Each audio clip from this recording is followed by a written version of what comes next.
सड़क किनारे बैठा एक दलित परिवार अपने गांव जाने का इंतजार कर रहा था और इसी बीच एक थार जीप परिवार के लिए काल बनकर आई और 6 लोगों को बुरी तरह से कुचल कर चली गई। कुचला भी ऐसा कि 2 भाइयों के परिवार में मां, बेटे और पति पत्नी ने मौके पर ही दम तोड़ डाला। 2 बच्चों की हालत अब भी गंभीर बनी हुई है। नमस्कार, मैं हूं जयश्री नागदा और आप देख रहे हैं सीबीसी न्यूज राजस्थान। बात हम यहां कर रहे हैं जयपुर के कोट खाबदा की। पुलिस पहले इसे एक्सीडेंट का केस मानकर जांच कर रही थी। नया मोड़ तब आया जब 2 चश्मदीद बच्चों ने राज खोल दिए। सवाल उठने लगे कि पड़ोस में रहने वाले युवकों ने जानबूझकर कुचलकर इनकी हत्या कर दी है और इसके बाद परिवार के साथ पूरा गांव धरने पर बैठ गया है। अब 2 दिन बाद पुलिस ने 3 पड़ोसी युवकों के खिलाफ हत्या का मुकदमा दर्ज किया है। 12 साल की आरती ने बताया कि उस घटना का सच क्या है, क्या हुआ था उस दिन। उसने कहा कि मेरे पापा मदन राम की 17 मई को बीमारी से मौत हो गई। उनकी अस्थियां विसर्जन करने के लिए मेरी मम्मी सुनीता, ताऊ सीताराम, ताई अनीता और मेरे 2 भाई विशाल और विकास के साथ मैं भी हरिद्वार गई थी। 21 मई को हरिद्वार से लौटकर सड़क किनारे हम घर के बाहर बैठे थे। रिश्तेदार और घर वाले हमारे लिए पानी ला रहे थे कि तभी थार जीप दौड़ते हुए आई और हमें जोर से टक्कर मारी। मैं उछलकर दूर जा गिरी। संभल कर देखा तो थार जीप मम्मी सुनीता, ताऊ सीताराम, ताई अनीता और मेरे 2 भाइयों विशाल और विकास को कुचल रही थी। ड्राइवर बार बार जीप को आगे पीछे कर उन्हें रौंदने में लगा था।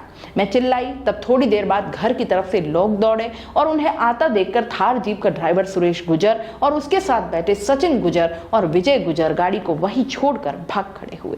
हमें टक्कर मारने से पहले सुरेश गुजर, सचिन गुजर और विजय गुजर ने उस रोड पर 3 से 4 बार जीप से चक्कर भी काटे थे। अब सवाल यहाँ ये उठ रहा है, आप सबके मन में भी उठ रहा होगा कि आखिर सभी सड़क किनारे बैठे ही क्यों थे। तो देखिए, हरिद्वार में अस्थियां विसर्जन करने के बाद पथवारी पूजन की परंपरा होती है और इसके लिए हरिद्वार से लौटे परिजन घर से थोड़ी दूर रुकते हैं और रिश्तेदारों की मौजूदगी में मृतक की आत्मा शुद्धि के लिए पथवारी पूजन करते हैं। 21 मई को सुनीता, सीताराम, अनीता, विशाल और विकास के साथ आरती हरिद्वार से लौटने के बाद सुबह 9:30 बजे घर के पास पहुंच गए थे। यहाँ ढोया की ढाणी के पास सड़क किनारे सभी लोग रिश्तेदारों का इंतजार कर रहे थे। पथवारी पूजन के बाद उन्हें सभी घर ले जाते, लेकिन इससे पहले ही थार ने सभी को कुचल दिया। बीजेपी के राज्यसभा सांसद किरोड़ी लाल मीणा ने बताया कि वो घटना की जानकारी लगते ही कोट खाबदा पहुंच गए थे, जहां परिजन और गांव के लोग आक्रोशित होकर शव सड़क पर रखकर धरने पर बैठ गए।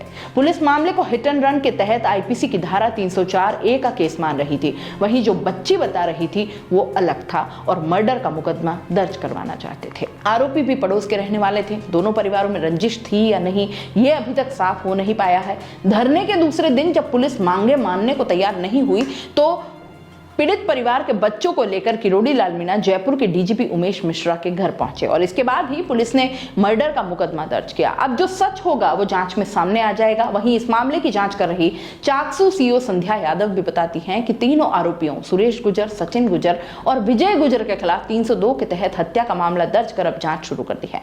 मौके से एफएसएल टीम ने भी साक्ष्य जुटाए हैं। फिलहाल जांच से पहले कुछ भी कह पाना मुश्किल है। इन्वेस्टिगेशन के बाद आरोपियों को गिरफ्तार भी कर लेंगे। उनकी तलाश के लिए कई टीमें लगाई गई हैं। दलित परिवार के घर पर पुलिस सुरक्षा भी मुहैया करवाई गई है। घटना के अगले दिन सोमवार सुबह सचिन पायलट और विधायक वेद प्रकाश सोलंकी भी धरना स्थल पर पहुंचे। इस दौरान विधायक सोलंकी के देरी से आने से लोग आक्रोशित हो गए। लोगों ने विधायक वेद प्रकाश सोलंकी के खिलाफ मुर्दाबाद के नारे लगाए। आक्रोशित लोगों ने एमएलए सोलंकी पर टायर और पत्थर तक फेंके। पुलिस ने सुरक्षा के बीच पायलट और सोलंकी को धरना स्थल तक पहुंचाया था। करीब 20 मिनट तक उन्होंने परिजनों और ग्रामीणों के साथ बातचीत की और इसके बाद विरोध के चलते दोनों वापस लौट आए। इसके चलते अब सीताराम के 3 बच्चों हनुमान, महेश, पूजा और मदन के 2 बच्चों आरती और विकास के सर से माता पिता दोनों का साया उठ गया है। अब ये सभी बच्चे अपने ताऊ कालूराम के सहारे हैं। कालूराम खेतीबाड़ी कर अपना परिवार पालते हैं। अब 5 बच्चों के लालन पालन का जिम्मा भी कालूराम को ही करना होगा।